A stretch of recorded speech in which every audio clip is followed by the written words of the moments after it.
कोटेश्वर महादेव की जय। माधवराय भगवान की जय। श्री रामचंद्र भगवान की जय। बालकृष्ण लाल की जय। रामदेव जी महाराज सत्य सनातन धर्मनी जय। अपने अपने मात पिता सदगुरु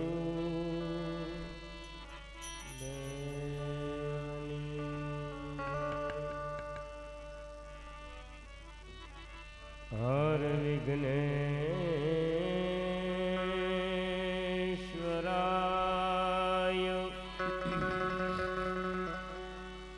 वरदाय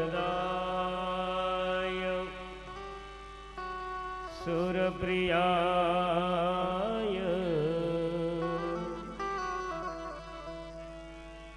लंबोदराय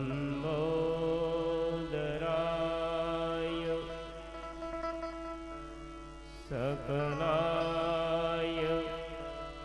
जगद्विताय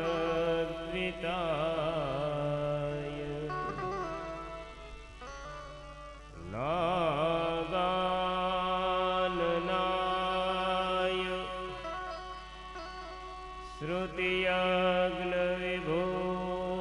श्रुतियज्ञविभूषिताय गौरीसुताय गणनाथ नमो नमस्ते।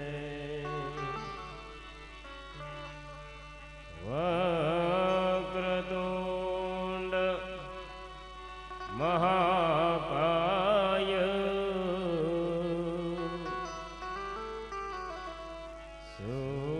सूर्यकोटि समप्रभ निर्विघ्नं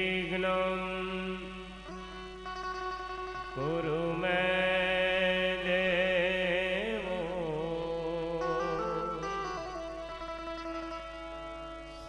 शुभकार्ये सुसर्वदा।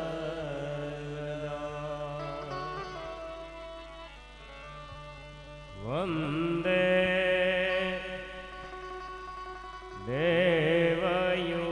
देवयुमापति सुरगुरु वन्दे जगत्कारणं वन्दे अन्नगभूषणं मृगधरं वन्दे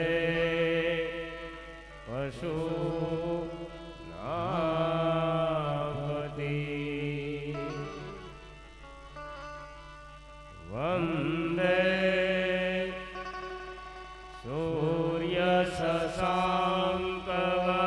सूर्यशशाङ्कवनिनयनं वन्दे मुकुन्दं प्रियम् वन्दे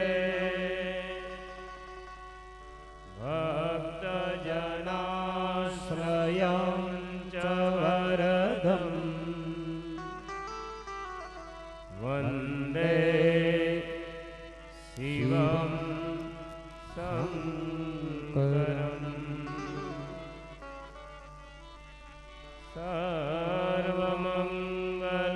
सर्वमङ्गलमाङ्गल्ये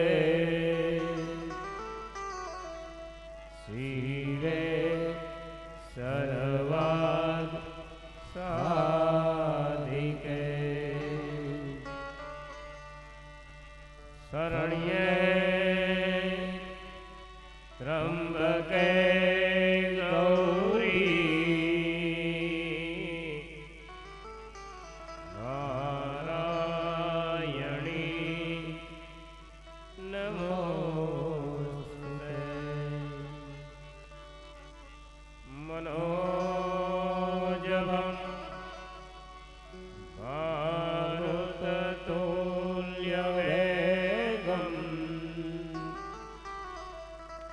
जितेन्द्रियं बुद्धिमतां वरिष्ठं वातात्मजं वानरयुद्धमोक्ष्यं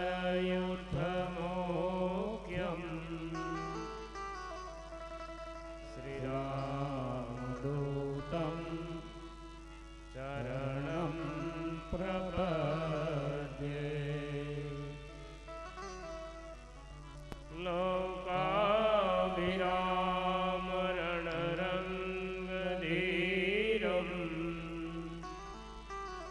राजीवनेत्रं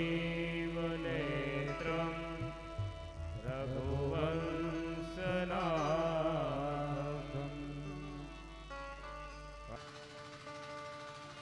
મહાદેવજીના કાલે વિવાહનો ખૂબ ઉત્સવ ઉજવો છે.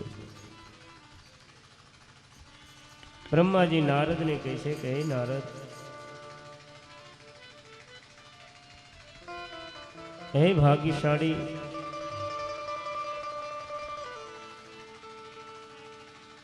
શિવ શિવાનો વિવાહ સંપન્ન થયો છે.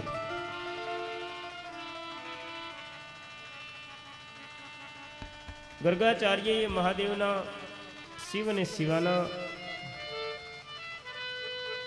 વિવાહનો લગ્ન વિધિ કરાવ્યો છે. નારદજી બ્રહ્માને કહે કે હે પિતામહ, કાલે આ મુતાવળ હતી ને ઘણી કથા એમાં રહી ગઈ છે.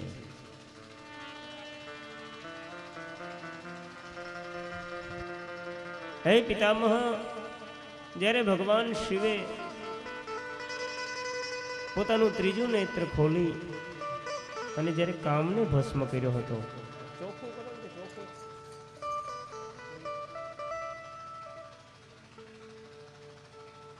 કામને ભસ્મ કર્યો હતો,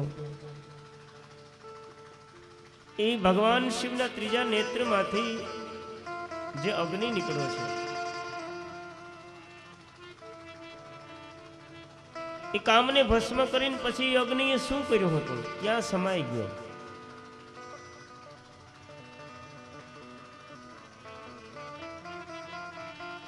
બ્રહ્માજી નારદને કહેવા લાગ્યા કે હે નારદ, ધન્ય છે તને કે તે કથામાં બહુ જ્ઞાન આપ્યું છે.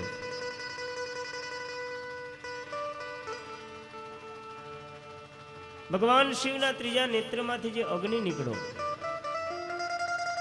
એ કામને બાળી અને પછી પૂરા જગતને બાળવા લાગ્યો છે. આખું જગત પીડાવા લાગ્યું. શું કરીએ હવે? આ તો મહાદેવના નેત્રમાંથી નીકળેલો અગ્નિ છે. આ તો જગત વિશ્વને બાળી દે. એટલે બધા જ દેવતાઓ ઋષિમુનિઓ બ્રહ્માજીની પાસે આવ્યા અને આવી અને બ્રહ્માજીને કહે છે કે હે પિતામહ, ભગવાન શિવના ત્રીજા નેત્રથી જે અગ્નિ નીકળ્યો છે, મહાદેવ કામને બાળીને આ જગતને બાળી રહ્યો છે. માટે હવે કૃપા કરી એ અગ્નિ કોઈ પણ પ્રકારે શાંત થાય એવું કંઈ પ્રયોજન કરો, એવો ઉપાય કરો. બ્રહ્માજી નારદને કહેવા લાગ્યા કે હે નારદ, આમ જ્યારે બધા દેવતાઓએ મારી પાસે સ્તુતિ કરી એટલે ભગવાન શિવના ત્રીજા નેત્રમાંથી જે નીકળેલો અગ્નિ આ જગતને બાળી રહ્યો હતો, એની પાસે હું ગયો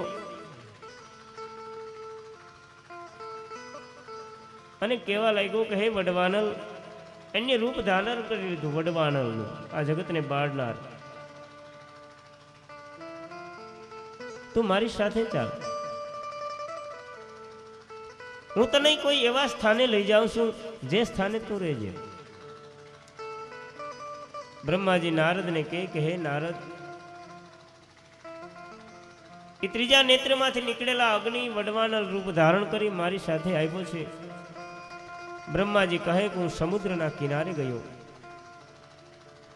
સમુદ્રના કિનારે જ્યારે ગયો તો સમુદ્ર મનુષ્ય રૂપ ધારણ કરી બે હાથ જોડી મારી સ્તુતિ કરી મને કહેવા લાગ્યો કે હે પરમ પિતામહ, હે જગતના સ્રષ્ટા, હે સૃષ્ટિના રચયિતા દેવ, આજ તમે મારા તીરે પધારવાનું પ્રયોજન અને આ વડવાનલને તારે સાચવવાનો છે. આ વડવાનલને સંભાળીને રાખજે, બહાર ન નીકળી જાય. હે સમંદર, ચોપાસ નદીઓમાંથી જે જળનો પ્રવાહ તારામાં આવે છે ને, એ પ્રવાહ જે વિશેષ આપણે ઘણી વખત એમ થાય કે એટલું બધી પાણી આવે તો આ સમુદ્ર છલકાતો કેમ નથી? એટલે બ્રહ્માજીએ કહ્યું છે કે હે સમુદ્ર, તારું જે વૃદ્ધિ વધારાનું જે જળ છે એ આ વડવાનલનો ખોરાક બની રહેશે અને નિત્ય આને તારે સાચવવાનો છે. એટલે સમુદ્ર બે હાથ જોડીને બ્રહ્માજીને કહે છે કે તો આને ક્યાં સુધી હું સાચવું, કેટલો સમય સાચવું? એટલે બ્રહ્માજીએ સમુદ્રને કહ્યું છે કે હે સમુદ્ર, જ્યારે સૃષ્ટિમાં પ્રલયનો સમય જ્યાં સુધી ન આવે અને જ્યાં સુધી હું વળી પાછું તારા કિનારે ન આવું ત્યાં સુધી આ વડવાલને તારે સાચવવાનો છે. પ્રલય વખતે હું આવીશ અને આ વડવાનલને તારી પાસેથી લઈ જઈશ. બ્રહ્માજી આવું વચન આપ્યું છે. બ્રહ્માજી નારદને કહે કે હે નારદ, આમ વડવાનલને મેં સમુદ્રને સોંપ્યો છે. કામને ભસ્મ કરી મહાદેવે રતિને વચન આપ્યું હતું, તો કાલ કથા આપણે વર્ણવી છે. ભગવાન શિવજીએ દેવીને વચન પણ આપ્યું હતું કે હું તમારો સ્વીકાર કરીશ. દેવીએ કહ્યું હતું કે તમે પ્રભુ લૌકિક ગતિનો આશ્રય કરી અને મારી સાથે વિવાહ કરજો. પણ મહાદેવજી જે લીલા કરી છે, કાલે જે નટનું રૂપ ધારણ કર્યું મહાદેવજીએ, અને નટનું રૂપ ધારણ કરી અને મહાદેવજી ગયા હતા, જેને હિમાલય અને મેનાદેવી ઓળખા ન હતા. પાછળથી ખબર પડી કે આ તો મહાદેવ હતા અને પછી અફસોસ થયો અને પસ્તાવો થયો.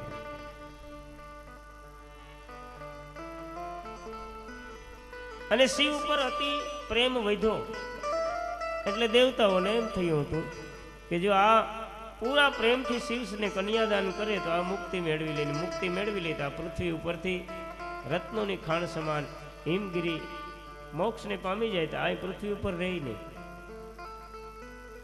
એટલે મહાદેવને નિંદા વચન કરવાને માટે મોકલા હતા.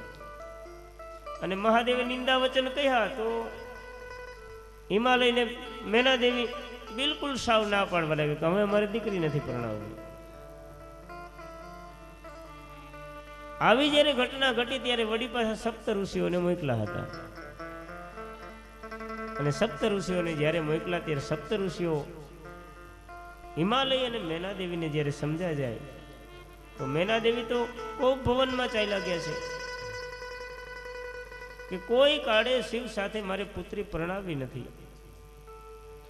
ચાહે તો મારી દીકરીને હું કૂવામાં નાખી દઉં, ચાહે તો મારી દીકરીને હું સમુદ્રમાં ફેંકી દઉં, ચાહે તો મારી દીકરીને હું ઝેર આપીને મારી નાખું, પણ આ શિવ સાથે નહીં પરણાવું. મેનાદેવી આવી હઠ લીધી હતી.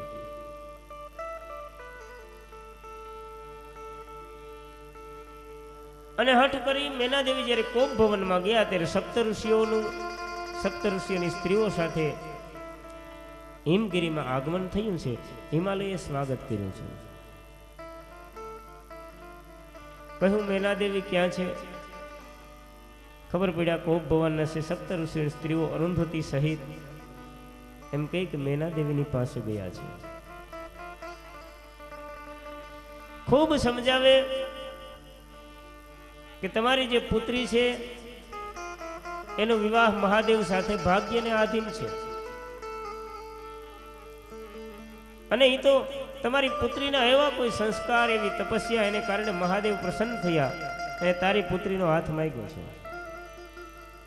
માટે કોઈ પણ કાળે આ પુત્રી શિવ સાથે પરણાવવી જોઈએ. મેનાદેવી કહે છે, કદાચ મારી પુત્રીની સાથે મારું પણ મૃત્યુ આવી જાય, પણ શિવ સાથે હું નહીં પરણાવું, આવી હઠ કરી છે.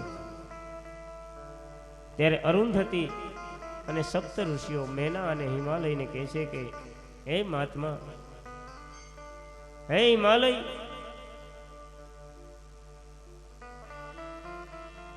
શિવને ન પરણાવને શિવ કદાચ કોપ કરે, દ્રોહ કરે, શિવને ગુસ્સો આવે તો તારું શું થાય?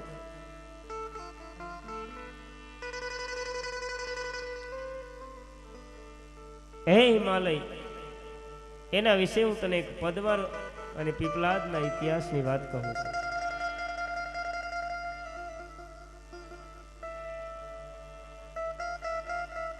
હે હિમાલય, અનરણ્ય નામનો પૂર્વે કોઈ મહારાજ રાજા બની થઈ ગયો છે.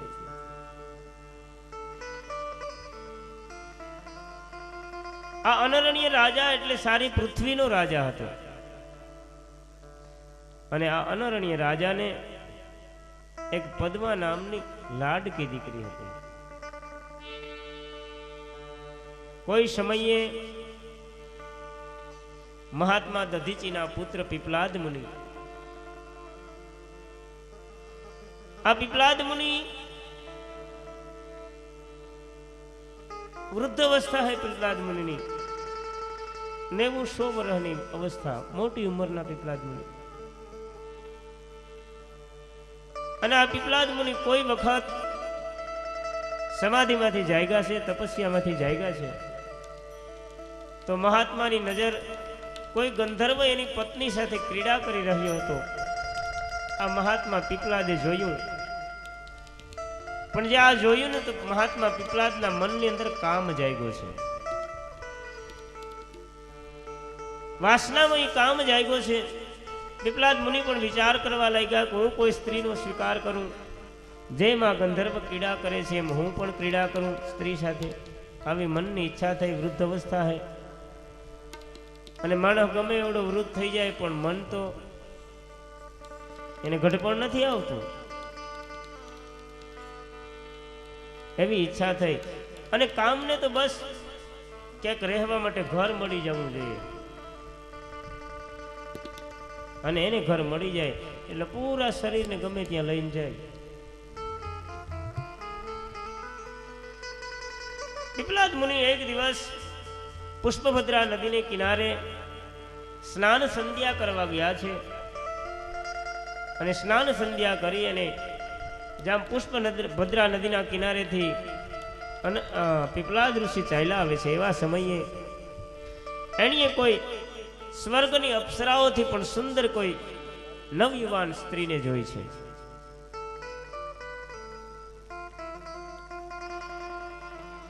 બ્રહ્માજી નારદને કહે કે નારદ, એ સ્ત્રીના સૌંદર્યના હું શું વખાણ કરું કે આ જગતમાં એના જેવી બીજી કોઈ સૌંદર્ય સ્ત્રી નહીં. આવી સ્ત્રીને જોઈ, કન્યાને. પીપલાદ મુનિની નજર આ કન્યા ઉપર પડી. પીપલાદ મુનિ કામ આસક્ત બન્યા છે એના ઉપર. પીપલાદ મુનિએ એની સાથે રહેલ જે સખીઓ હતી એને પૂછ્યું કે આ કન્યા કોણ છે? તમારી સાથે રહેલી આ સુંદર કન્યા છે કોણ? એટલે સખીઓએ કીધું કે તો રાજા અનરણ્ય રાજાની કુંવરી છે, જેનું નામ પદ્મા છે. પીપલાદ ઋષિની ઈચ્છા થઈ કે આ પદ્મા સાથે મારો વિવાહ થાય. એટલે પીપલાદ મુનિ અનરણ્ય રાજાના રાજ દરબારમાં આવે છે. અનરણ્ય રાજાના રાજમાં આવ્યા. અનરણ્ય રાજાએ પીપલાદ મુનિનો ખૂબ આદર સત્કાર કર્યો, સુંદર આસને બેસાડ્યા. રાજા પીપલાદ મુનિને કહે છે કે મહાત્મન, તમારે આવવાનું પ્રયોજન શા માટે પધાર્યા, કેમ પધાર્યા છો, અમસ્તુ? પીપલાદે કહ્યું કે હે રાજા, અમસ્તુ હું નથી આવ્યો, હું તારી પાસે માગવા આવ્યો છું. હે રાજા, મને વિવાહ કરવાની ઈચ્છા થઈ છે, માટે તારી જે એકની એક પદ્મા નામની દીકરી છે એની સાથે મારે વિવાહ કરવો, મારી સાથે પરણાવો. આમ જ્યાં કહ્યું તો પીપલાદ મુનિ સામે નજર કરી તો વૃદ્ધ છે, આ કુંવરી તો યુવાન છે. આવી અયોગ્ય માગણી જોઈ રાજા મનમાં વિચારવા લાગ્યો, શું કરું? આ બ્રાહ્મણે માગણી કેવી કરી? મારી પુત્રીની માગણી કરી. અનરણ્ય રાજા કહે છે કે હે મહાત્મા, આ વાત તો શક્ય નથી, કેમ બને? મારી પુત્રી તમારી સાથે હું કેમ પરણાવી શકું? પીપળાદ ઋષિએ કીધું, જો તું ન પરણાવ તો હું તને રાજ્ય સહિત ભસ્મ કરી દઉં મારા શ્રાપથી. તારો કુટુંબ પરિવાર સહિત આખા રાજને ભસ્મ કરું. કાં તું તારી પુત્રી મને પરણાવ, નહીતર તારું રાજ ભસ્મ કરી દઉં. રાજાએ વિચાર કર્યો કે હવે શું કરું? રાજાએ મંત્રીઓની સલાહ લીધી.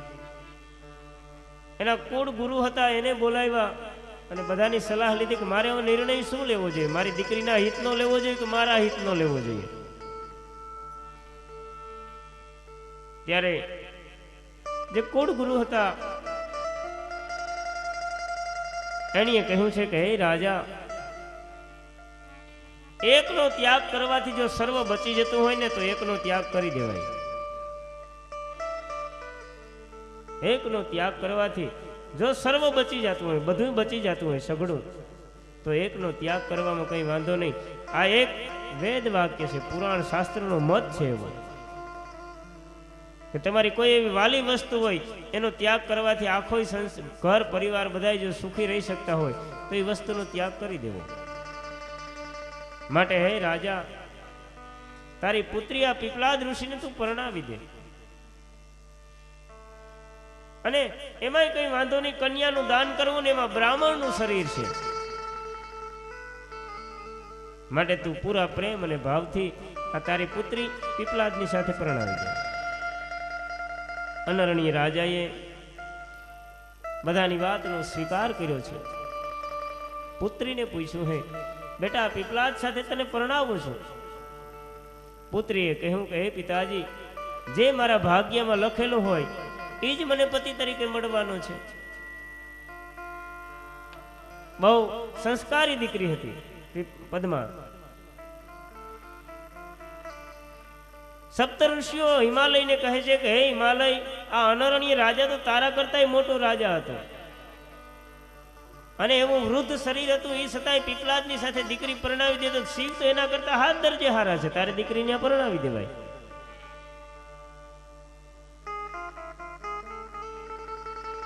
અને બાકી ઘરમાં કોઈ આ મેના દેવીને એમ થાય છે કે એના ઘરમાં કઈ નથી, કઈ ઘરેણા નંબરે ઘરેણા ગાંઠા નહીં, કોઈ હગુમાલું નહીં, મકાન હારા નહીં. પણ બહુ એવું ઘરને ન જોવાય, વરમાં હોય ને તો ઘર તો થઈ જાય, જોવાય વર હામું.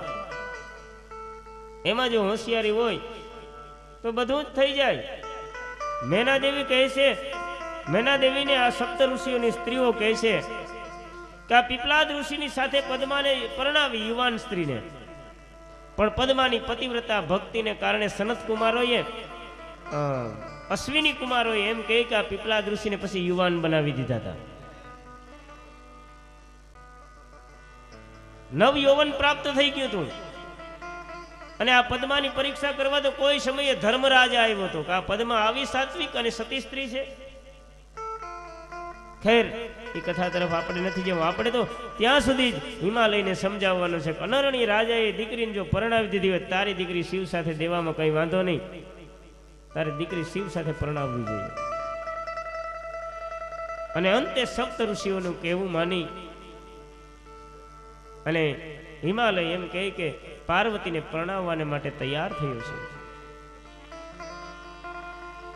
મહાદેવને કહ્યું છે કે હે મહાદેવ,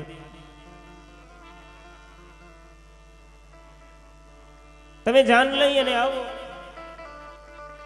અને લગ્નની તૈયારી થઈ છે. ભગવાન સદાશિવજીએ એમ કહે કે બધે દેવી દેવતાઓને તેડાવ્યા છે. દેવી દેવતાઓ મળ્યા કૈલાસમાં આવ્યા હતા. અહીં તો કઈ તૈયારી હતી નહીં. ભગવાન શિવે નવારા વાઘાએ જ હિવરાવ્યા નહોતા કાંઈ. ભગવાન તમારા કપડાં તો કે એવું બધું જોહે. ભગવાન શણગાર તો સજવો પડશે. દેવતાઓ કોઈ વિષ્ણુ કહેવા લાગ્યા કલ્યો આ મારો મોતીઓની માળા ને આ હાર ને આ ફલાણું ને આ મુકુટ ને આ વસ્ત્ર ને આ કપડા. મહાદેવજી કે ભાઈ આપણે માગ્યા લોકોને પરણવા જવું નથી, આપણે આપણી રીતે તૈયાર થવું છે. પણ દેવતાઓ તો બધાએ પોતપોતાની રીતે જાનમાં જવા માટે એ પોતે તૈયાર થવા હતા. મહાદેવને તૈયાર કોણ કરે? પેલા ગણો ભૂતડા છે એણીએ કીધું કે મહાદેવ જાનની તૈયારી થઈ ગઈ, ભોળાનાથ આપણે જવું છે ને તમારે તૈયાર નથી થવું. ભગવાન કે તો હાલો ને આપણી રીતે જ આપણે તૈયાર થઈ જઈએ. પછી એમ કહે કે ભગવાન શિવના ગણોએ મહાદેવનો શૃંગાર કર્યો છે. મહાદેવનું જે જટા હતી એનો અંબુડો બાંધીને મુકુટ બનાવ્યો. મહાદેવ મુકુટ બની ગયો તો કે હા બરાબર છે. હવે એમાં કલબી જો હે એટલે એમ કહે કે ન્યાય નાગનું બચ્ચું નાનકડું હતું એની ઉપર કે મહાદેવ આ કલગી. મહાદેવ કે બરાબર છે આપણે. અને મહાદેવનો શણગાર ભૂતડાઓ સજવા લાગ્યા છે. મહાદેવે આખા શરીરે વિભૂતિ લગાડી છે. કટિબંધ કેળના નીચેના ભાગે સિંહનું ચામડું પહેર્યું છે મહાદેવે. એ તો જૂનું ઓલરેડી હતું. એ પૂર્વે મેં કથા કરી હતી સિંહના ચામડાની. અને મહાદેવે કેહરીનું ચામડું પહેર્યું છે. પણ મહાદેવના મસ્તકે ચંદ્ર છે, શિર ગંગા, માથે ગંગા માની ધાર છે.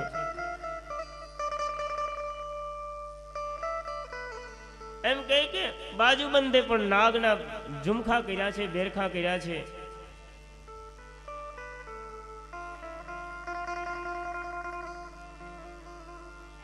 કંઠમાં મુંડકાની માળાને ધારણ કરી છે. ગરલ કંઠ ઉર નર શિર કી માલા. મહાદેવનો આવો ઉત્તમ વેશ બનાવ્યો છે. દેવતાઓએ જોયું કે ઓહો આવો શણગાર, આ તો કેમ સારું લાગે. અને મહાદેવે કહ્યું કે ભાઈ હાલો મેં જાનની તૈયારી કરીને મહાદેવ નંદી ઉપર બિરાજમાન થયા છે. ડમરૂનો ડમડમાટ થયો ને કૈલાસમાંથી જાન નીકળી. કાલ આપણે આમથી નીકળી હતી કૈલાસમાંથી. એમ દેવતાઓને એમ થયું કે આ મહાદેવ સાથે ભેરું હાલવામાં આપણે શરમ અનુભવશું. એટલે દેવતાઓ કંઈક આગળ હાલવા માંડ્યા. કોઈ મહાદેવની નજીક નથી હાલતું.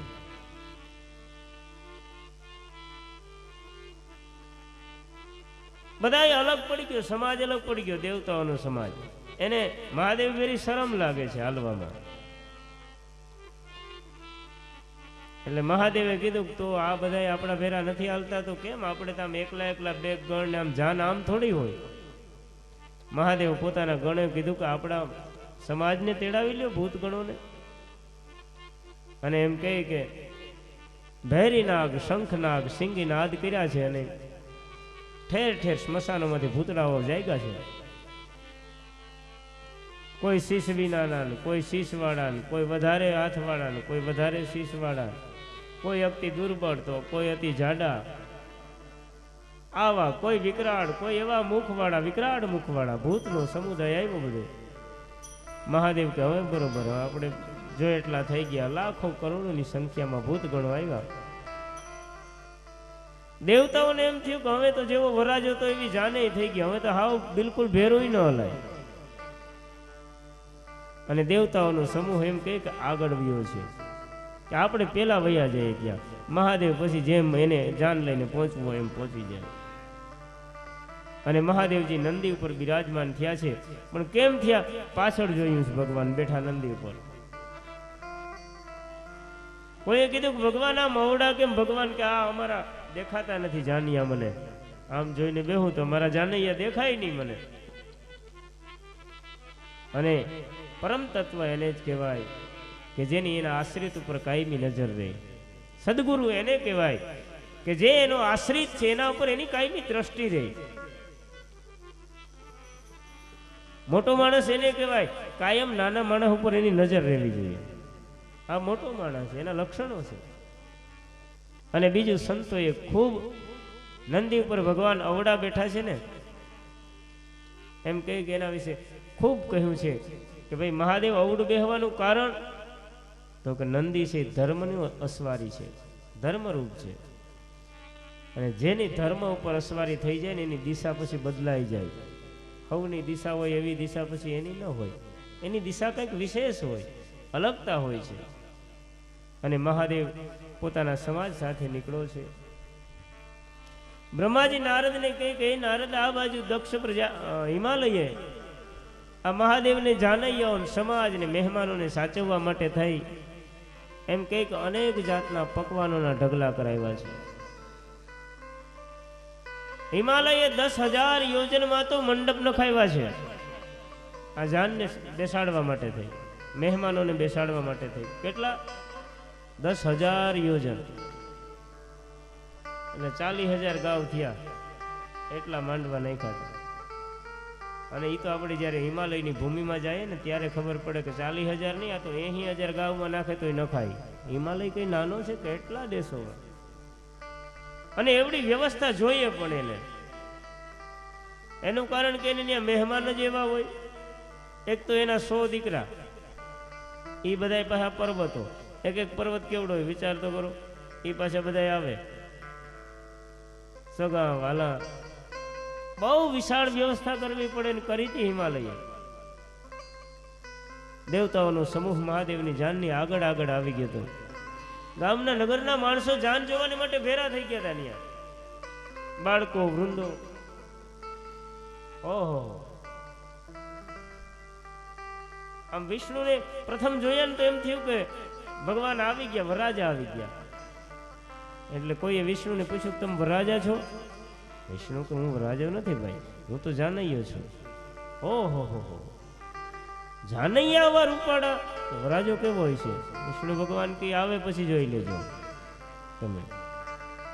આમ ઇન્દ્ર, ચંદ્ર, કુબેર બધા જ આવવા લાગ્યા. બધાને પૂછે તમે વરરાજા છો? ના ભાઈ હું વરરાજો નથી. તો વરરાજો તો પાછળ છે. ઓહો, આવા જાનૈયા, આવો એનો ઠાઠ, આવા વાહનો, આવું એનું સૌંદર્ય, એટલા ઘરેણા પહેર્યા. વરરાજે કેટલા પહેર્યા છે? ઓલા બધા કઈ જોઈ લેજો, ઘણાય પહેર્યા વરરાજે તો. આવે પછી તમે જોજો. દેવતાઓ પોતપોતાના જાનીવાસમાં ગયા છે અને મહાદેવનું આગમન થાય છે. જાનનું આગમન થયું ભૂત ગણો, પણ જ્યાં માણસ જે જોવે એ ન્યાન્ય મૂર્છિત, ન્યાન્ય પડી જાય. ઓહ, આવું રૂપ. અને ભૂતને જોઈને કોને ડર ના લાગે? જાન જોઈને બાલુડા સૌ ભડકી ભાગ્યા. આવી આવી જબરી જાન શિવજી પરણે છે. આ હિમાલયને મહાદેવજી આવ્યા છે અને એમ કે ડરી, કાંઈક તો મૂર્છિત, કાંઈક ના જીવ વયા ગયા. આ ગણોના સમાજને પૂછે કે આમ આપણને જોઈને આ બધા આમ કેમ? ઓલા ગણોએ કીધું કે મહાદેવ હવે તો એમ જ હાલવાનું. બધા આવ્યા પણ મહાદેવને ક્યાં ઉતારો છે એ કોઈ બતાવવા વાળું નહીં. એટલે મહાદેવે કીધું કે ભાઈ આમાં કોકને પૂછો આપણો ઉતારો ક્યાં છે. તો ઓલા ભૂત કોઈને થોડો થોડો જીવ હોય ને જાગતો હોય ત્યાં જઈને પૂછે કે અમારો ઉતારો ક્યાં છે. તો ઓલો કોઈ હિંમત વાળું હોય કઈ, બાકી તો લગભગ એના પ્રાણ વયા જાય ને. હિંમત વાળું હોય કે ઈ તમારા ઉતારાની ખબર નથી પણ અમારો હવે આવું મહાદેવ.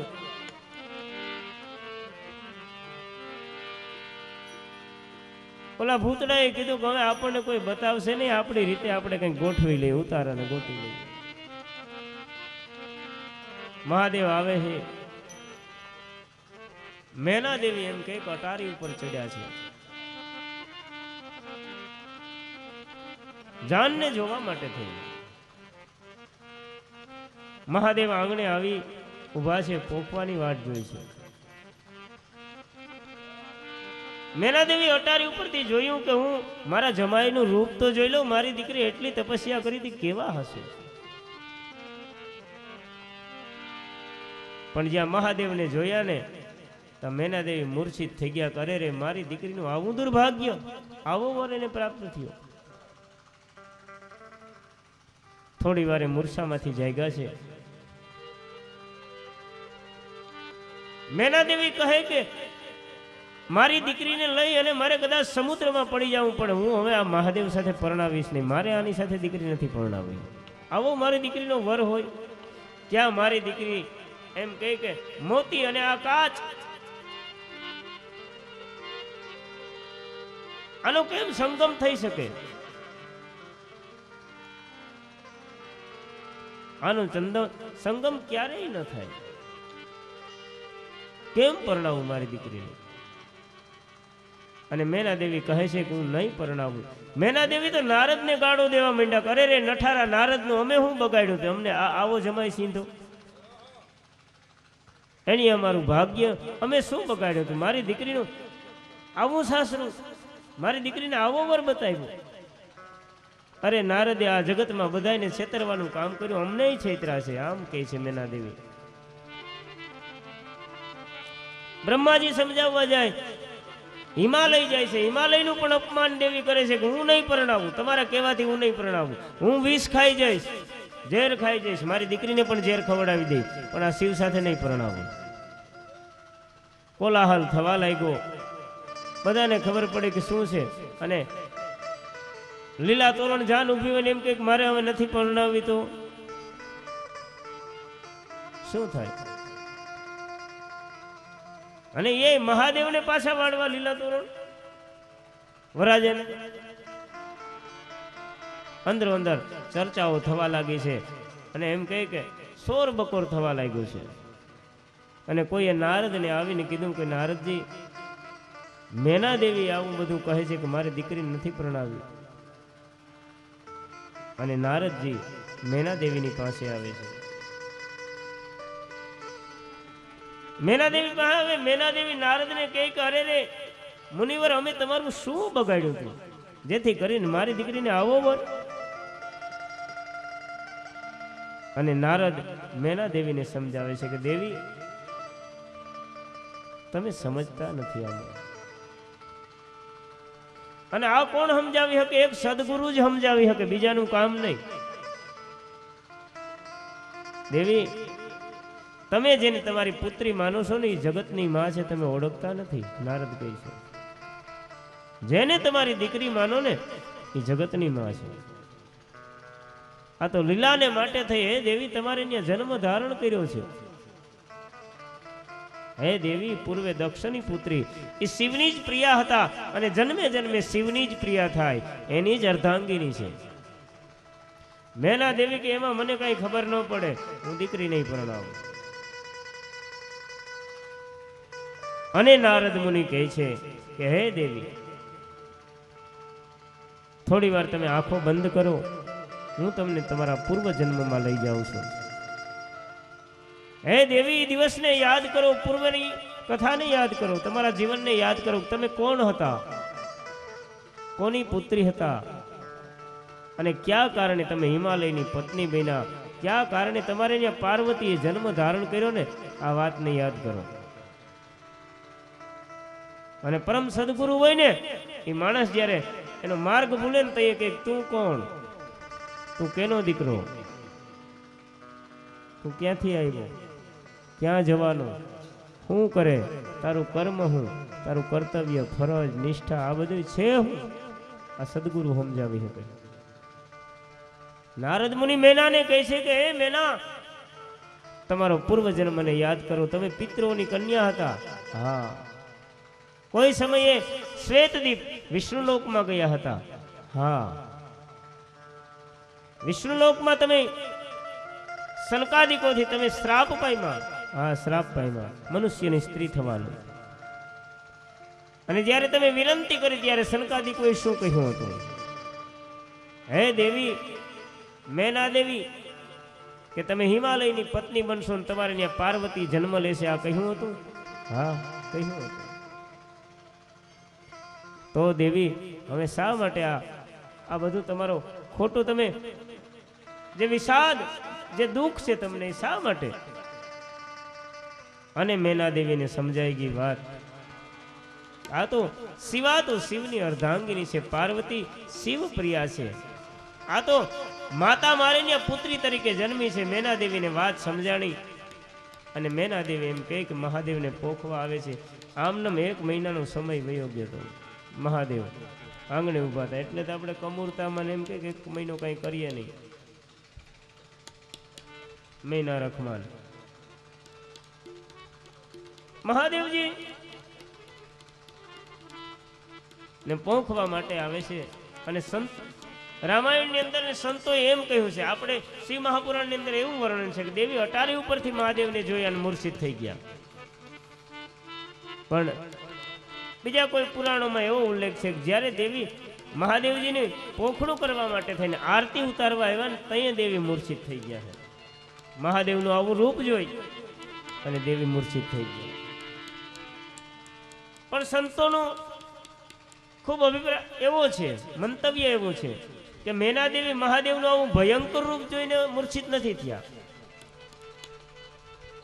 કે માથે નાગ ને ભસ્મ ને મુંડકાઓની માળા આ જોઈને દેવી મૂર્છિત નથી થયા.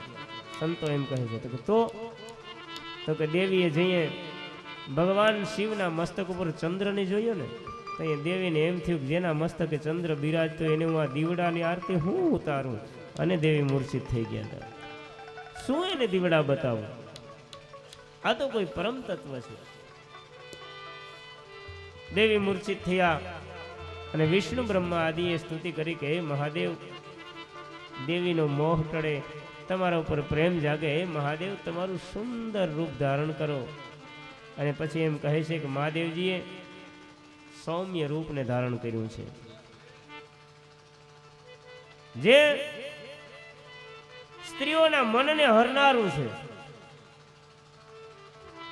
અને અમે વધારે પડતું હાહુ ને જમાય રૂપાળો જ જોઈએ, પછી એમાં અકલ કેટલીક છે એવું તો જાજુ જોતાય નથી.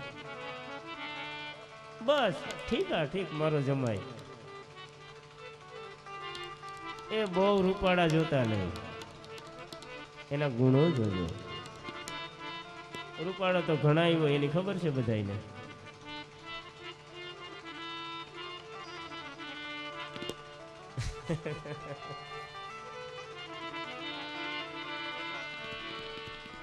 દેવી ભગવાને સૌમ્ય રૂપ બતાવ્યું છે અને એમ કહે કે મહાદેવજીને પછી પોઈખા મહાદેવને ઉતારો આપ્યો છે. અને પછી લગ્ન મંડપની અંદર સમય જતા મહાદેવજીના વિવાહની તૈયારી થઈ છે. વિવાહની તૈયારી થઈ અને ગોત્રોચ્ચાર કરવાનો સમય થયો. એટલે મહાદેવજીને પૂછવામાં આવે કે તમારા બાપા કોણ, તમારા દાદા કોણ, આવું બધું પૂછવાનું થયું. અને નારદજીને એમ થયું કે વળી પાછી અહીં કંઈક નવો ગોટો કે નવી રામાયણ નીકળશે. આ માંડ બધો મેળ થતો જાય. એક તો માનતા નહોતા ને બધાને મનાવ્યા, તૈયારી થઈ ગઈ ને આ ગર્ગાચાર્ય વચારે આ બધું ક્યાં ગોત્રોચ્ચાર કરવાની વાતો કરી. એટલે નારદજી મને એમ થયું કે આ ગર્ગાચાર્યની કોઈ વાત ના સાંભળે ને એવું કરું. એટલે નારદજી વીણાનો તાર છેડ્યો ને એકદમ વગાડવા માંડ્યા. ગર્ગાચાર્ય પૂછે કે તમારા પિતા કોણ, પણ કોઈની વાત નારદજી સંભળાવા ન દીધી. કે હવે આમાં માથાકૂટ ખોટી થાય પાછી. તમારો પિતા કોણ ને એનો પિતા કોણ ને વળી પાછું ફરી ફરીને ઠેકાણે જાવું કે એનો બાપ કોણ, તો કે હું. આમ મહાદેવજીને કેવું પડે. એના કરતા નારદ કે મારે કોઈની વાત જ નથી સાંભળાતી. બહુ વીણા વગાડી, ગર્ગાચાર્યની કઈ વાત ન સંભળાણી. આપણે લગ્ન પડી વાસે એવા ડીંગા વાગતા હોય કઈ ખબર જ ન પડે ગોર બાપે હું વાંચ્યું એના જેવું ગોત્રાચાર ગર્ગાચાર્યે કર્યા છે. શિવ શિવાના વિવાહ સંપન્ન થયા છે. અને જ્યારે વિવાહ સંપન્ન થયા અને એવો સમય ભાઈ હાથ ગરણાનો સમય થયો અને માણસો એ બધું કરવા લાગ્યા. આ એક લૌકિક આચારથી જ મહાદેવના વિવાહ હતા. અને તઈએ દેવતાઓએ રતિની સામે નજર કરી કે રતિ સમય છે હવે. ભગવાન શિવ મંડપમાંથી દાન આપવા લાગ્યા છે ગરીબોને, વિશેષ દેવતાઓને બીજાઓને ત્યાંથી જ આપવા માંડ્યા છે મહાદેવ. અને અમુક ટાણું એવું હોય કઈ રાજીપો એવો હોય, હાવ લોભી હોય, પણ ઓલો છોકરો બૂટ લઈ લે તો ગલે 500 લઈ લે, લાય નકર 100 રૂપિયાનું બૂટ હોય તો અહીંયા ઈ ગણે નહીં કાંઈ કેટલા દેવા. ડીજે વાળાને પડગમ વાળાને વગાડતા હોય તે કેટલા ઉડી જાય એ ખબર ન હોય. ત્યાં અમુક સમય એવો હોય વરાજા માટે, પછી ભલે ને એ લોનું ભરી રાખે, વ્યાજે ઉપાડ્યા હોય ને કરી રાખે, પણ અહીંયા સૂટ બૂટ ને બધું એમાં કઈ લોભ જ ન હોય. દેવતાઓએ કીધું રતિને કે હે રતિ હવે સમય છે તારા પતિને સજીવન કરવા માટે મહાદેવ પાસે જા. અને રતિ એમ કહે કે આવા સુંદર ગીતોનો જકોર બોલે છે માંડવાની અંદર, એક બાજુ માનડિયું ને એક બાજુ જાનડિયું, અને ગીતોનો રણકાર બોલે છે. એવા સુંદર ગીતો ગાય છે લગ્નના. અને એવા સમયે રતિ માંડવા પાસે આવીને રોવા માંડી. માંડવામાં કોઈ રોઈ તો સારું ન લાગે. એવા સમયે રોવા લાગી. ત્યાં તો બધા દેવ બોલ્યા ભગવાન આના દુઃખને ટાળી દો ને, રતિના દુઃખને. હે પ્રભુ આને સનાથ કરી દો ને, આ બિચારી એક જ દુખિયારી જગતમાં. ઇન્દ્ર ઇન્દ્રાણી સાથે, ઇન્દ્રાણીનું ઇન્દ્ર સાથે, લક્ષ્મી સાથે વિષ્ણુ, બ્રહ્માણી સાથે બ્રહ્માજી, આમ દરેક દેવ સાથે, પોતાની પત્ની સાથે બધા આનંદ. હે મહાદેવ આ એક જ દુઃખની, મહાદેવ એના ઉપર કૃપા કરો. ત્યારે મહાદેવે કીધું તો શું કરું? મહાદેવ એના પતિને સજીવન કરો.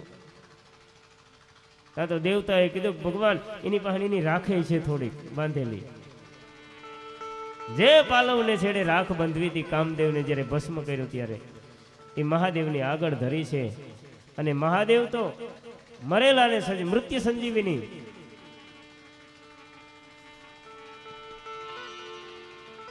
આજના ડોક્ટરો છે શરીર હોય ત્યાં સુધી કઈ કરી શકે, શરીર જ ન હોય તો. મહાદેવ એવો દેવ છે ને કે પંચ મહાભૂતમાં શરીર મળી ગયું હોય ને તોય વળી પાછું શરીર અપાવે ને આ મહાદેવ. અને મહાદેવ એ ભસ્મમાંથી કામને સજીવન કર્યું. કામ સજીવન કરીને બે હાથ જોડીને મહાદેવને વંદન કર્યા. એટલે મહાદેવને એમ થયું કે હજી આ કંઈક પરાક્રમ કરશે. એટલે કીધું તું મંડવનભાઈ, કારણ કે એનો એક સ્વભાવ છે કામનો. અને મહાદેવ કંઈક અહીં મર્યાદાનો લોપ થાય ને વળી પાછો તને બારવો પડે, એના કરતા હવે તું મારાથી દૂર રહેજે. અને કામ એમ કંઈક દેવતાઓની પંક્તિમાં જઈને બેસી ગયો છે. રતિ સનાથ થઈ છે. વિવાહ સંપન્ન થયો. હિમાલયે ખૂબ દાન આપ્યા છે. બ્રહ્માજી નારદને કહે કે નારદ મહાદેવ એવો દેવ છે કે જ્યાં સુધી માણસનું પંચ મહાભૂતનું શરીર હોય ત્યાં સુધી તો કોઈક પ્રાણ હજી પૂરી દે, પણ શરીર ન હોય જે પાછું શરીર અપાવે ને મહાદેવ છે. કામની તો હજી ભસ્મય હતી અને મહાદેવે એમાંથી કામને શરીર આપ્યું, સજીવન કર્યો. બ્રહ્માજી એમ કઈ કદાચ ભસ્મય ન રહી હોય ને તો એ મહાદેવ કૃપા કરે ને તો એ માણસ પાછું શરીરને પ્રાપ્ત કરી શકે. અને નારદજીએ પૂછ્યું પ્રભુ આવી ઘટના કઈ ઘટી ક્યારે, આવું બન્યું ક્યારે? હા,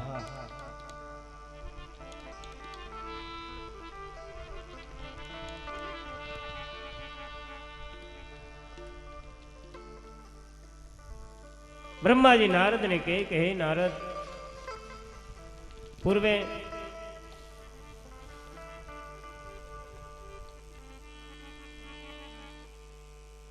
ચિત્રકેતુ નામનો રાજા થઈ ગયો. અને આ રાજાને એક ઋતુધ્વજ નામનો દીકરો હતો. આ ઋતુધ્વજ જન્મથી જ એવો સંસ્કારી કે જેના સંસ્કારોના વખાણ શું કરવા. એનું જીવન એવું છે, રાજાનો પુત્ર પ્રજાપાલક, બીજાનું હિત ઈચ્છવું, બીજાનું કલ્યાણ ઈચ્છવું, બીજાને મદદ કરવી, વડીલોનું માન સન્માન, એવું સંસ્કારી બાળક છે કે એની સાથે, એ બાળકની સાથે એમ કહે છે કે પાતાળમાંથી નાગલોકના 2 પુત્ર હતા, અશ્વત્થર નાગના 2 પુત્ર, એને આની સાથે મિત્રતા થઈ. અને આ અશ્વત્થર નાગના 2 પુત્ર પાતાળમાંથી રોજ આવીને આ ઋતુધ્વજ સાથે એમ કહે કે રમત રમે છે, ક્રીડા કરે છે. ઘણી વખત તો એ રાત્રિ અહીં રોકાઈ જાય અને બીજે દિવસે જાય, મનુષ્યના રૂપ ધારણ કરીને આવે. આ ઋતુધ્વજને આ ખબર નથી કે મારા મિત્ર છે, અશ્વત્થર નાગના પુત્ર છે. અને એક દિવસ પાતાળમાં અશ્વત્થર નાગ આ 2 નાગકુમારોને પૂછે કે તમે ઘણી વખત આમ પૃથ્વીમાં લોકમાં જાઓ છો, તો આમ રોકાઈ જાવ છો, ક્યાં જાવ છો તમે બધા? એટલે અશ્વત્થર નાગના પુત્રોએ કહ્યું કે હે પિતાજી, અમે એક પૃથ્વીલોકમાં અમને એક રાજાનો પુત્ર એવો અમારો મિત્ર છે કે એ મિત્રના અમે શું વખાણ કરીએ.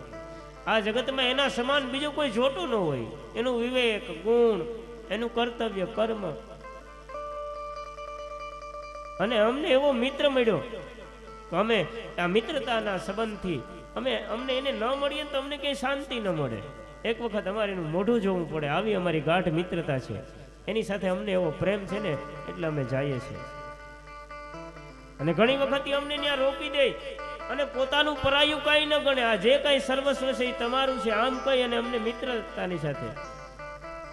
એટલે અશ્વત્થર નાગે કીધું કે મિત્રતાની એક ફરજ હોય છે, એ તમને કઈ ખબર છે? દરેક મિત્રની એક ફરજ હોય. એટલે આ નાગકુમારો કહે કે શું પિતાજી?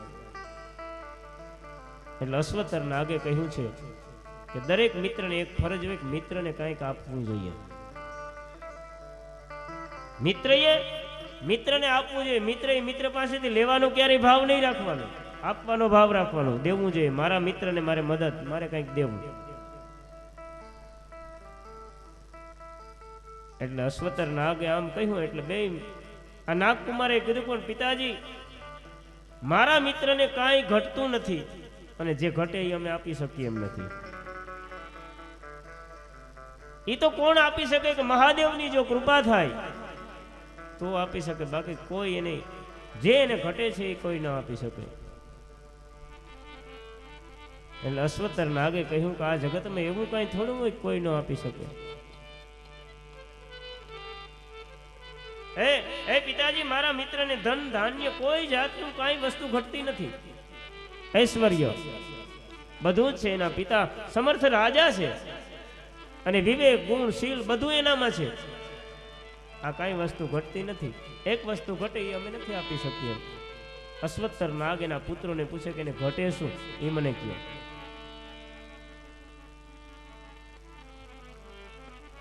એટલે પૂર્ણ કહાની અશ્વત્થર નાગના પુત્ર આ નાગને કહેવા લાગ્યા છે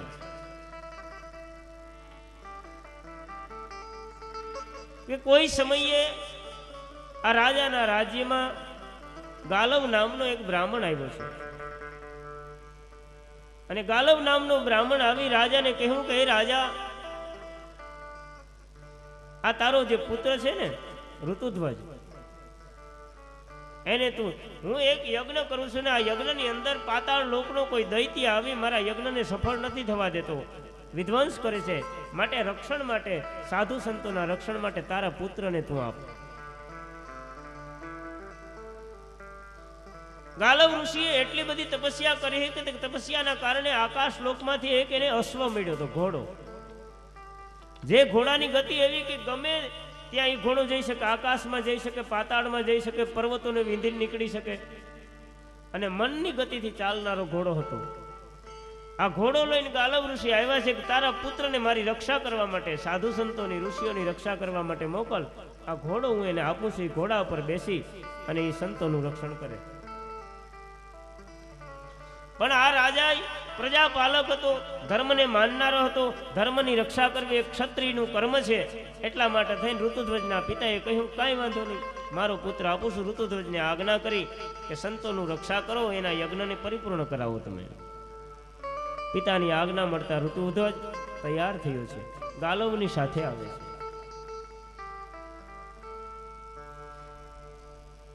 વચ્ચે નારદ મુનિ બ્રહ્માને પૂછે છે કે પિતામહ આ ગાલવ કોણ હતા?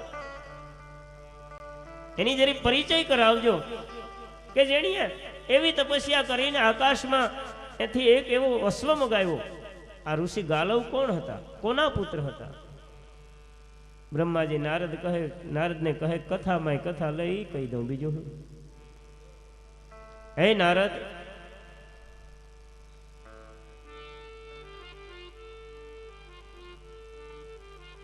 પૂર્વે સત્યવ્રત નામનો એક રાજા થઈ ગયો સૂર્યવંશમાં. આ રાજાને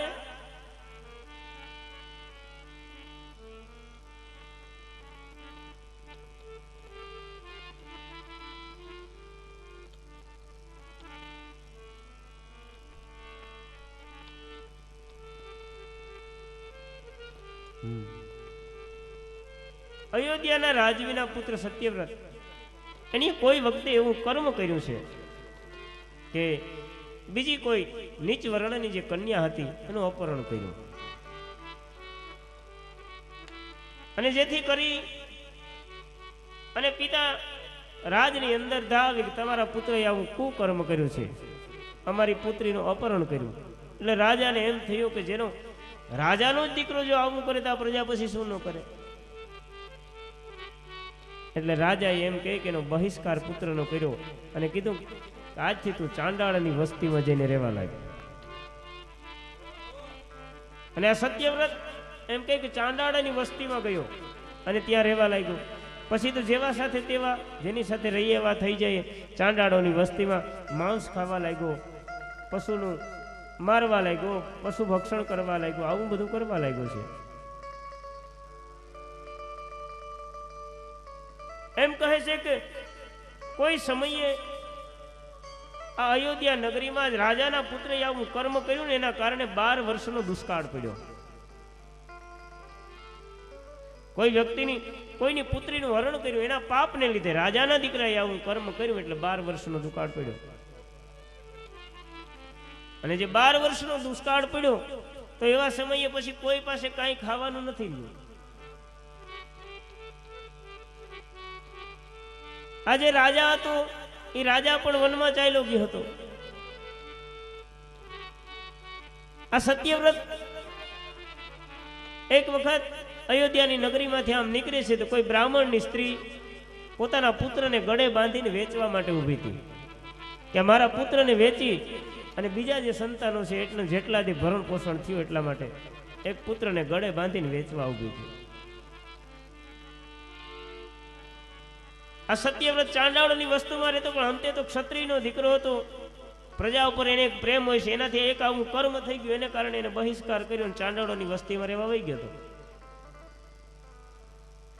સત્યવ્રતનું ત્યાંથી નીકળવું, આ બ્રાહ્મણની સ્ત્રી બાળકને ગળે વળગાડી ટીંગાડી અને વેચવા ઊભી કે આ બાળકને કોઈ લઈ લ્યો, જે કાંઈ મળે 5 દીની જવારી મળતા બીજા છોકરાઓનું ભરણ પોષણ થાય. સત્યવ્રતની નજર પડી. બેન કોણ છો તમે? આ બાળકને શા માટે ગળે વળગાડ્યો? એટલે કીધું કે આ બાળકને વેચવાને માટે ઊભી છું, અમારા પોષણ માટે.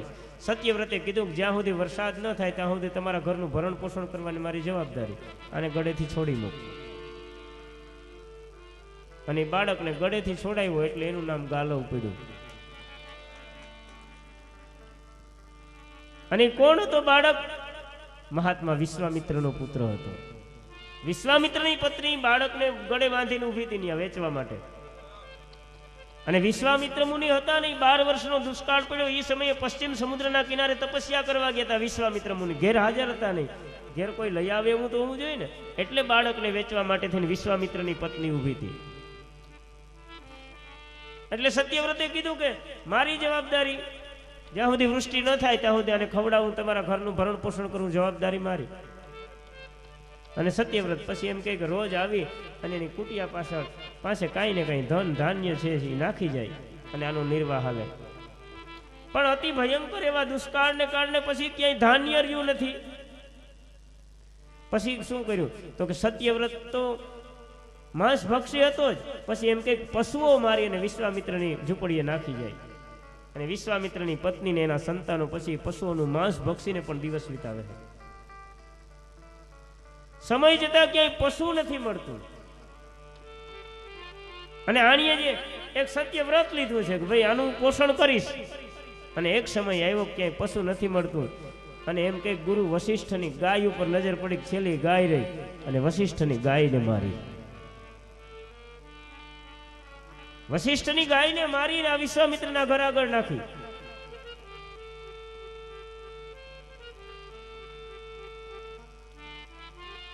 અને વશિષ્ઠને ખબર પડી કે ઓહો, આના માથામાં તો ખીલા ભોકી દેવા જોઈએ. ખીલા આની આવા પાપ કર્યા. પેલું તો કોઈ કન્યાનું હરણ કર્યું, આ પેલું પાપ. અને બીજું પાપ શું કર્યું તો કન્યા ગુરુની ગાયને મારી. ત્રીજું પાપ તો કે બ્રાહ્મણોની સંતાનોને આને માંસ ભક્ષણ કરાવ્યું છે. આ ત્રણ પાપ કર્યા. આના મસ્તકમાં ત્રણ ખીલા લાગવા જોઈએ. એટલે સત્યવ્રતનું નામ પડ્યું ત્રિશંકુ. 3 શંકુ. આને શંકુ એટલે ખીલો, એનું જ નામ ત્રિશંકુ પડ્યું છે. સમય જે છે ઘણો સમય વીતો, વરસાદ થઈ ગયો, વૃષ્ટિ થઈ ગઈ અને વિશ્વામિત્ર એમ કે તપસ્યામાંથી ઊભા થઈને આવે છે. તપસ્યામાંથી આવ્યા છે. આવ્યા તો અહીં તો એને કઈ ખબર ન પડે, વળી પાછું બધું હતું, વાતાવરણ ગોઠવાઈ ગયું એટલે કઈ ખબર નહીં. વિશ્વામિત્રએ કુશળતા પૂછી પરિવારની, તમે બધા કુશળ છો? એટલે કે હું કુશળ હોય, તમે ગયા તે દિન દુકાર હતો તો હમણાં મેં થયો, તો તમારો એટલો સમય થયો, હું તમારું ભરણ પોષણ કોણીએ કર્યું, તમે જીવા કે? વિશ્વામિત્રની પત્નીએ કીધું કે આ ત્રિશંકુના પ્રતાપથી એણે અમને જીવાડ્યા. અને વિશ્વામિત્રને રાજીપો થયું. ત્રિશંકુને કીધું કે માગી લે, તારે જોઈએ મારી પાસેથી માગ. મારી તપસ્યાના બળના પ્રભાવ તારે જે જોતું હોય એ આપીશ. ત્રિશંકુએ કીધું પાપ ખૂબ કર્યા, આના દેહે સ્વર્ગમાં જવું, આના શરીરે મારે સ્વર્ગમાં જવું. જો તમારી તપસ્યાનો પ્રભાવ હોય તો મને સ્વર્ગમાં મોકલો. અને વિશ્વામિત્ર એમ કહે કે એની તપસ્યાનું ન્યા હાથમાં અંજલિ લઈને જળ મૂક્યું, મારી જો કઈ તપસ્યા હોય અને મારી શ્રેષ્ઠ તપસ્યા હોય, સાચા ભાવથી હોય, કઠિન તપસ્યા હોય, તો મારી તપસ્યાના બળથી આ ત્રિશંકુ સ્વર્ગમાં જઈને ઉપડ્યો. વશિષ્ઠને બેને વેરભાવ તો હતો જ. વશિષ્ઠે દેવતાઓને કીધું પાપી આવે અહીં. વિશ્વામિત્રને તપના પ્રભાવથી આવે અને સ્વર્ગમાં પાપી આવે છે ને તો તમારી બુદ્ધિ બધાની ભ્રમિત થઈ જાય. આની પાપ કર્યા મહાન અને ઈ સ્વર્ગમાં આવે. એટલે દેવતાઓને વશિષ્ઠે ચડાવ્યા એટલે ઓલો બરોબર સ્વર્ગમાં પૂગવાનો થયો ને, ઓલા સામેથી ધક્કો માર્યો તો આ ઊંધે માથે પાછો આવતો. સત્યવ્રત વિશ્વામિત્રને ખબર પડી કે આને સ્વર્ગમાં પહોંચવા નથી દીધો. એટલે વિશ્વામિત્રે પોતાની તપસ્યાના બળથી જે સ્વર્ગ હતી ને એનાથી અધિક બીજી નગરી બનાવીને સ્વર્ગ બીજું બનાવ્યું, બાકી કે સ્વર્ગમાં મોકલો. આ વિશ્વામિત્ર મુનિ. અને એ વિશ્વામિત્રનો પુત્ર હતો, એનું નામ ગાલવ.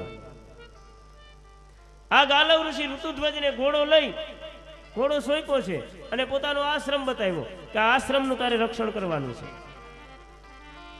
ઋતુધ્વજ એમ કહે કે રક્ષણ કરવા લાગ્યો છે. અને કોઈ સમયે ઋતુધ્વજ આશ્રમને ફરતો પહેરો કરે છે. એવા સમયે મહાત્મા ગાલવ યજ્ઞ કરી રહ્યા છે. એવા સમયે ભૂંડનું રૂપ ધારણ કરી અને એક પાતાલકેતુ નામનો દૈત્ય આવ્યો છે. આવી આશ્રમની અંદર વેરવિખેર કરવા લાગ્યો. આશ્રમની અંદર યજ્ઞને નષ્ટ કરવાની તૈયારી કરી છે. ઋતુધ્વજને ખબર પડ્યા કે આ તો કોઈ દૈત્ય છે. અને ઋતુધ્વજે એમ કહે કે પોતાનું બાણ લઈને એની પાછળ પીછો કર્યો છે મારવા માટે થઈને. એની પાછળ ઋતુધ્વજ દોડ્યો જાય છે આગળ આ ભૂંડ જાય છે. પછી તો એમ કહે કે એની અનેક રૂપ ધારણ કરીને દોડવાનું શરૂ કર્યું છે. ઋતુધ્વજ તો એની પાસે મનવેગી ઘોડો હતો, ગમે ત્યાં જઈ શકે, પીછો કર્યો છે. એમ જતા જતા એ પાતાળમાં પહોંચ્યો છે. પાતાળની અંદર ગયો તો એ એક નગરની અંદર ગયો, અને જ્યાં નગરની અંદર પ્રવેશ કર્યો ને તો એક સ્ત્રી આમ દોડતી દોડતી આમ નીકળી છે વચ્ચેથી, જેના ઉપર ઋતુધ્વજની નજર પડી. ઋતુધ્વજ એ સ્ત્રીની પાછળ જાય છે. એ સ્ત્રીની પાછળ જ્યાં જઈને જુએ ત્યાં તો કોઈ સોનાના એમ કહે કે કોઈ હિંચકામાં કોઈ રાજકુમારી હિંચકી રહી છે. ઋતુધ્વજની નજર એના પર પડી છે.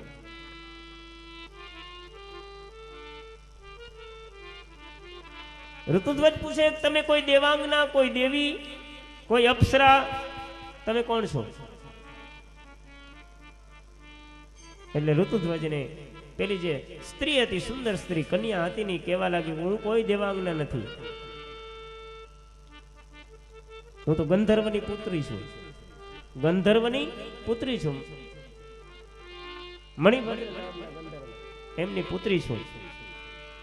હા. પેલી સ્ત્રી કહેવા લાગી તમે કોણ છો? કોઈ અવતારી પુરુષ છો, દેવ છો, ગંધર્વ છો, કિન્નર છો, મનુષ્ય છો? ઋતુધ્વજે કીધું કે હું મનુષ્ય છું. હા. તમે આયા કેમ? ગંધર્વની કન્યા છો તો. એટલે ગંધર્વ કન્યા કહે છે કે આ દૈત્ય મારું હરણ કરીને આવ્યો છે અને મન બળજબરીથી મારી સાથે વિવાહ કરવા માંગે છે. પણ કોઈ સમયે અમારા ગુરુ ગંધર્વરાજ પુષ્પદંતજી મહારાજ, ગંધર્વરાજ તુમરુ, અને એણે આવીને અમને કહ્યું હતું કે હે બેટા તું મૂંઝાઈશ નહીં, આ દૈત્યથી તને છોડાવનાર વ્યક્તિ આવશે. જે વ્યક્તિ અહીંયા આવશે, આ રાક્ષસનો પીછો કરતો જેદી અહીંયા આવશે ને, એ તને છોડાવી લે અને એ તને પતિ તરીકે પ્રાપ્ત થાય. આવું એનું મારા ગુરુનું વચન છે. માટે તમે જો આ દૈત્યની આજ પાછળ આવ્યા હોય તો મારા ભાવિ ભરથાર છો. કન્યા કહી છે. ઋતુધ્વજે કીધું કે ભાઈ હા હું આવ્યો તો એ જ રીતે છું, યજ્ઞનું રક્ષણ કરતો કરતો, તો મારો સ્વીકાર કરો. તારું નામ? મારું નામ મદાલસા. અને ઋતુધ્વજે સ્વીકાર, ઋતુધ્વજે કીધું કે ભાઈ હું સ્વીકાર કરું, પણ મારે મારા પિતાજીને પૂછવું પડે વિવાહ કરતા પહેલા, હું એમ વિવાહ ન કરું. અને એવા સમયે ગંધર્વરાજ તુમરુ પણ ત્યાં આવે છે. અને ગંધર્વરાજ તુમરુ કહે છે કે આ બધા વિધિના લેખ હોય, હે મહારાજ આની સાથે તમે ગંધર્વ વિવાહ કરી લો અમારી રીત મુજબ, હાર તોરા કરી લો. આઈને કેવા મુજબ મદાલસા અને ઋતુધ્વજનો વિવાહ થઈ ગયો, અને મદાલસાને લઈને ઋતુધ્વજ આવ્યો છે. પિતાને ખબર પડી, પિતાએ બહુ સારું સ્વીકાર કર્યો છે. અને મદાલસા તો પરમ સતી સ્ત્રી હતા. મદાલસા સમાન આ જગતમાં બીજી કોઈ સતી સ્ત્રી ન હોય. અને મદાલસા સાથે એમ કઈક વૈભવ ને સુખ ને ઋતુધ્વજ ભોગવવા લાગ્યો છે. આમ ઘણો કાળ વીતો પછી વળી પાછો એક વખત આશ્રમોમાં જવાની ઈચ્છા કરી કે હું તો પાછો તો કોઈ દી આશ્રમોમાં આ દૈત્યને માર્યા પછી ગયો નથી. પેલા દૈત્યને યુદ્ધ કરીને મારી નાખ્યો તો પાતાળમાં. એટલે આ જે દૈત્યને માર્યો એનો ભાઈ એક દૈત્ય હતો બીજો, એને આ ઋતુધ્વજ સાથે વેર વાળવાની ઈચ્છા થઈ. પણ ઓમ તો ઋતુધ્વજને પહોંચાય નહીં કોઈ હિસાબે. એટલે કીધું કે આને કપટથી મારું તો જ થાય, પણ આને મારી ન શકું તો કઈ નહીં, એને પીડા પહોંચે ને એટલું મારા માટે ઘણું છે, એ દુઃખી થવો જોઈએ. એટલે એક દિવસ ઋતુધ્વજ એમ કહે કે આશ્રમો તરફ નીકળ્યો છે, ત્યાં એક નવી કુટિયા જોઈએ, ત્યાં આશ્રમ જોયો, જેની અંદર પેલા દૈત્યનો ભાઈ સાધુનો વેશ ધારણ કરીને યજ્ઞ કરતો હતો. ઋતુધ્વજ ત્યાં આવ્યો છે. ઋતુધ્વજે આવી આ કપટી સાધુને પ્રણામ કર્યા. એટલે પેલો કહેવા લાગ્યો કે તમે અહીંના રાજાના પુત્ર છો, રાજા છો? હા. તો હે મહારાજ મારે યજ્ઞ પૂર્ણ કરવો છે, અને મારો યજ્ઞ પૂર્ણ કરવા માટે થઈ મારે વરુણ દેવને કાંઈક પહેલા મારે ધરવું પડે ને પછી હું વરુણદેવ પાસેથી કાંઈક પ્રાપ્ત કરી શકું. એટલે મારી પાસે વરુણદેવને કાંઈ આપવા માટે કાંઈ છે નહીં. તો એક કામ કરો, તમારું આ આભરણ છે ને, હારલો ને તમારા ઘરેણા, એ મને આપો. મારે એક વખત ભગવાનને ધરવા છે, પછી ભગવાન પ્રસન્ન થઈને મને ઘણું આપશે, હું તમારા આભરણ પાછા આપી દઈશ. ઋતુધ્વજ કે હા આપું. ઋતુધ્વજે કાઢીને આપી દીધા. હવે જ્યાં સુધી હું પાછો ન આવું વરુણદેવને મનાવીને, ત્યાં સુધી તમારે આ આશ્રમની અંદર રક્ષા કરવાની. હું પાછો ન આવું તો ઋતુધ્વજ કે હા. અને એમ કે જે ઘરેણા હતા એ ઋતુધ્વજના લઈ અને આણીએ પાણીમાં ડૂબકી મારીને છેટો નીકળી ગયો પાછો. અને આ ઘરેણા લઈ અને મહારાજાના રાજમાં આવ્યો. રાજમાં આવી અને કહ્યું છે કે હે મહારાજ, બહુ અહિત બન્યું, અનિષ્ટ બન્યું. શું થયું મહારાજ? તમારો પુત્ર મૃત્યુ પામ્યો યજ્ઞની રક્ષા કરતા કોઈ દૈત્ય સાથે, અને આ એના ઘરેણા હું તમને દેવા આવ્યો. રાજાને ખૂબ આઘાત લાગ્યો. રાણીવાસની અંદર મદાલસાને ખબર પડી, પણ મદાલસાના કાને એટલો શબ્દ પડ્યો કે ઋતુધ્વજનું મૃત્યુ થયું. ત્યાં મદાલસાનું મૃત્યુ થઈ ગયું. આને જ સતી કહેવાય. પતિના મૃત્યુના સમાચાર સાંભળે ને પ્રાણ વૈયા જાય, આ સાચી સતી. સચી થવાય નહીં, સતી જન્મે. અને ઋતુધ્વજના મૃત્યુના સમાચાર મળ્યા અને મદાલસાનું મૃત્યુ થઈ ગયું, પ્રાણ છોડી દીધા. અને એમ કહે કે નગરની અંદર શોક છવાઈ ગયો. પણ શું થાય? બધા શોક કરવા લાગ્યા કે ઋતુધ્વજને પતિ પત્ની બે મૃત્યુ પામી ગયા. ઋતુધ્વજના સમાચાર સાંભળ્યા, પત્ની મરી ગઈ. અને પછી એમ કહે કે મદાલસાનો અગ્નિ સંસ્કાર પણ કરી નાખ્યો.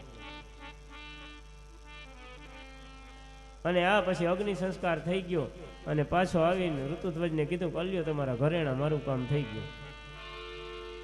આને તો ઋતુધ્વજને કોઈ કારણે દુઃખ પહોંચે એ જ કરવું હતું. અને ઋતુધ્વજ અશ્વ લઈ અને પોતાના નગરમાં આવે. પણ નગરમાં આવ્યા અને નગરમાં સમાજ જ્યાં ઋતુધ્વજને દેખે ને તો એક બાજુથી સુખ થાય, કરે રે આ તો કુંવર તો જીવતા છે, પણ એક બાજુથી મદાલસાનું મૃત્યુથી એનું દુઃખ થાય છે. એને કહે મદાલસા તો મૃત્યુ પામ્યા. અને ઋતુધ્વજ નગરમાં આવ્યો છે. નગરમાં આવી મહેલમાં આવ્યો અને જ્યાં પૂર્ણ વાતની ખબર પડી, ઋતુધ્વજને ખૂબ દુઃખ થયું છે કે આવી સ્ત્રી જગતમાં મને મળે નહીં, અને મને ન મળે તો હું બીજી સ્ત્રીને આજથી સ્વીકાર કોઈનો ન કરે. મારે જોઈએ તો મારી મદાલસા જોઈએ, બીજી સ્ત્રી નહીં. એ મદાલસા, આને આજ રૂપ, આને આજ જ્ઞાન, આને આજ, એમાં કઈ બીજો ફેર નહીં, નવી બનાવી નહીં, જેમ પિંગડા આપી તેમ એવી નહીં. આજ મદાલસા, બીજી મદાલસા નહીં, આજ રૂપ. અને અમારા બેયના જે મનમેળ હરેક વસ્તુ ઈ જ મદાલસા, બીજું કઈ ઈ જ જ્ઞાન. મારે બીજી મદાલસા ન જોઈએ. પણ એ તો કેમ શક્ય હોય? અશ્વતરના પુત્રો કહે કે બાપા તકલીફ આ છે, નાગને કહે એને ત્યાં બીજી કઈ ખામી નથી, આપી શકીએ. જો ઈ મદાલસા આપી શકીએ તો મારા મિત્રને કંઈક આપી શકાય, બાકી કઈ ના આપી શકાય. અને અશ્વતરને એમ થયું કે મિત્રને દેવું તો દેવું જોઈએ. કઈ વાંધો નહીં, ચિંતા ન કરો, હવે સમયનો લાભ જોવો. અને અશ્વતર નાગ પોતાના બે ભાઈઓ, પ્રથમ એણીએ માં સરસ્વતીની સ્તુતિ કરી છે.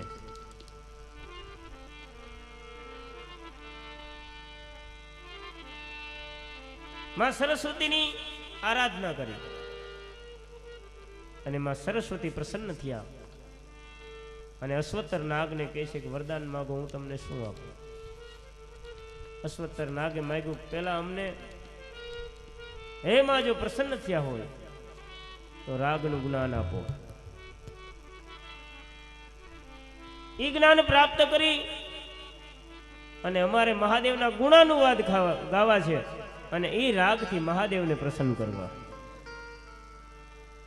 માં સરસ્વતીએ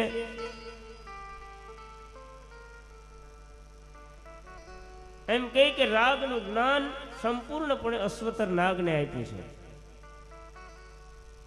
અને પછી અશ્વતર નાગે ભગવાનના ગુણગાન ગાય છે. હર હર હર મહાદેવ ભોલેનાથ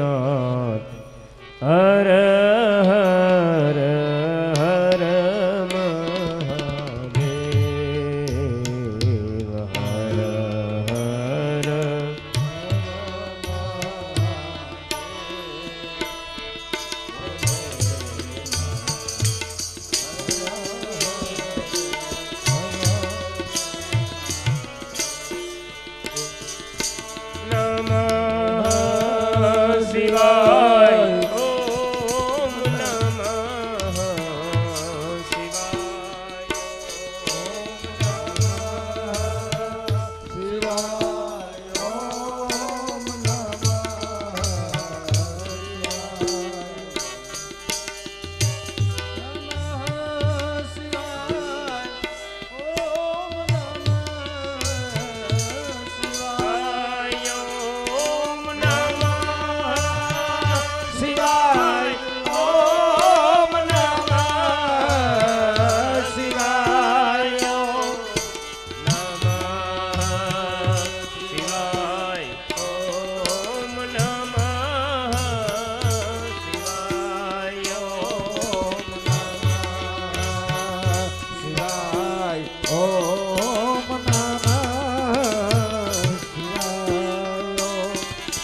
હર હર હર મહાદેવ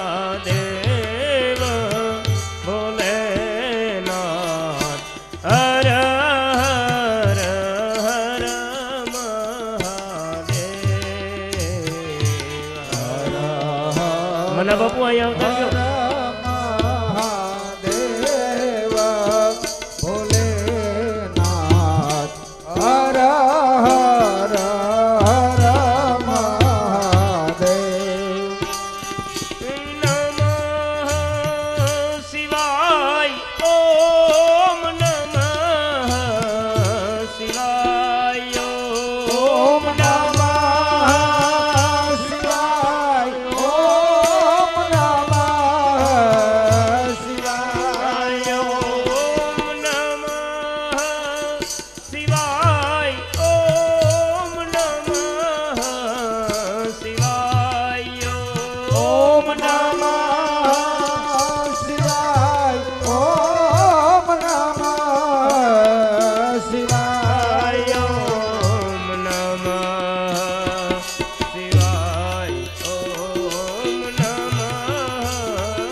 મહાદેવની વિવિધ રાગોથી સ્તુતિ કરી છે અને મહાદેવને રાગ ખૂબ પ્રિય છે.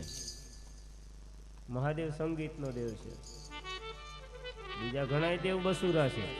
મહાદેવ બહુ સૂરવાળો દેવ છે, કારણ કે બધા સૂરજ ન્યાથી પ્રગટા છે.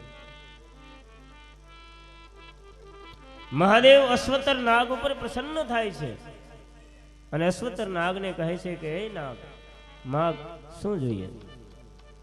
તારું જે ઈચ્છિત હોય એ મારી પાસેથી માગ. અશ્વતર નાગ કહે છે કે હે મહાદેવ, મારે કઈ જોઈએ છે એ મારામાંથી નથી જોઈતું.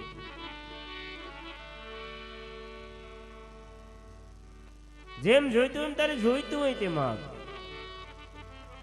અને મહાદેવને કહે છે કે હે મહાદેવ, એક સ્ત્રીને સજીવન કરવાની છે.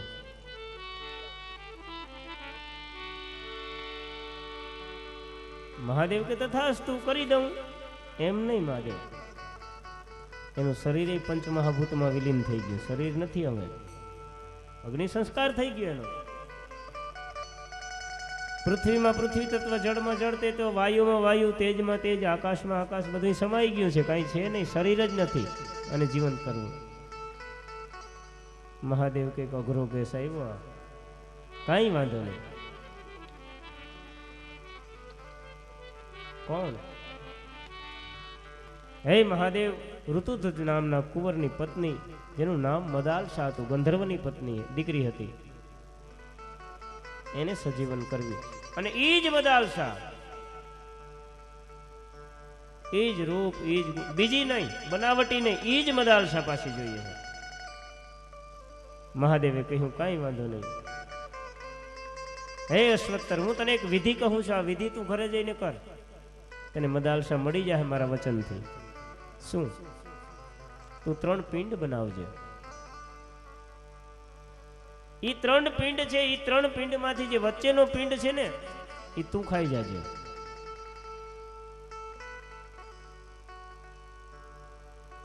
ઈ પિંડ તું ખાઈ જઈશ ને, હે નાગ, એટલે તારા મસ્તકમાંથી ઈ મદાલસા ઉત્પન્ન થશે. ઈ જ મદાલસા. અને અશ્વત્થર નામના નાગે એમ કહે કે આવી અને આ વિધિ કર્યો છે. મદાલસાને ઉદેશી અને 3 પિંડ બનાવ્યા અને 3 પિંડ બનાવી મહાદેવજીના કહેવા પ્રમાણે વચ્ચેનું પિંડ ખાધો છે અને એના જ મસ્તકમાંથી મદાલસાનું પ્રાગટ્ય થાય છે. નાગની ફેણમાંથી મદાલસા પ્રગટી, ઈ જ મદાલસા. અશ્વત્થર નાગનો રાજીપો સમાતો નથી. અંતઃપુરમાં મદાલસાને રાખી દો, કોઈને ખબર ન પડે. અને અંતઃપુરની અંદર આ મદાલસાને રાખવામાં આવી. પણ આ તો મહાદેવની કૃપાથી મદાલસા પ્રાપ્ત થયેલી, તત્વજ્ઞાનનો ભરપૂર. અને પછી પોતાના પુત્રોને કીધું કે હવે તમારા મિત્રને તેડી આવો આપણે ત્યાં. એના પુત્રને ખબર નથી કે મદાલસા પ્રાપ્ત થઈ ચૂકી મારા પિતાને, શિવની કૃપાથી. અને ઋતુધ્વજને તેડી આવે છે. અને ઋતુધ્વજને એ કથા બહુ લાંબી છે કે મદાલસા સોંપે. મૂળ વાત તો હું એ કહું કે મહાદેવની કૃપા થાય ને તો શરીર ન હોય તો એ પાછું સજીવન કરે. આ મહાદેવ કામને સજીવન કર્યો. એ તો એક હજી રાખ હતી, ભભૂતિ હતી અને કામને સજીવન કર્યો. પણ મહાદેવ એવો દેવ છે કે કદાચ પંચમહાભૂતમાં શરીર વિલીન થઈ ગયું હોય તોય પાછું એ જ શરીર આપે. આ મહાદેવ આપે. અને આપે એનું કારણ કઈ ખબર છે કેમ આપે? મહાદેવ છે એ જ તત્વ છે. આ વિલીન થયા પછી એમાં શણું ભૂમિ પૃથ્વીમાં પૃથ્વી તત્વ સમાઈ ગયું હોય, તેજમાં તેજ, આકાશમાં આકાશ, વાયુમાં વાયુ, આ બધા તત્વ છે એ જ મહાદેવ છે. નમો ભવાય, સર્વાય, રુદ્રાય, વરદાય, પશુનાપતિએ, નિત્ય ઉગ્રાય, કપર્દીને, મહાદેવાય, ભીમાય, ત્રંબકાય, શિવાનાય, ઈશાનાય, મખધાતીને, કુમાર ગુરુવે, નિત્ય નીલગ્રેવાય, વેદેશે વિલોહિતાય. આ તત્વ મૂળ તત્વ છે એ જ મહાદેવ છે. અને એમાં જ વિલીન થયેલું હોય. એ મહાદેવ શરીર આપી શકે, બીજું કોઈ ન આપી શકે. વિલીન એમાં જે થયા હોય એ તત્વને એકઠા કરી શકે મહાદેવ કરી શકે. બ્રહ્માજી નારદને કહે કે હે નારદ, મહાદેવ સમાન બીજો કોઈ દેવ આ અશક્ય છે, ન કરી શકે. કામને સજીવન કર્યો છે. મંડપની બહાર હવે તું બેસ, કામ બેઠો છે. બ્રહ્માજી નારદને કહે છે કે હે નારદ, મહાદેવનો વિવાહ સંપન્ન થયો.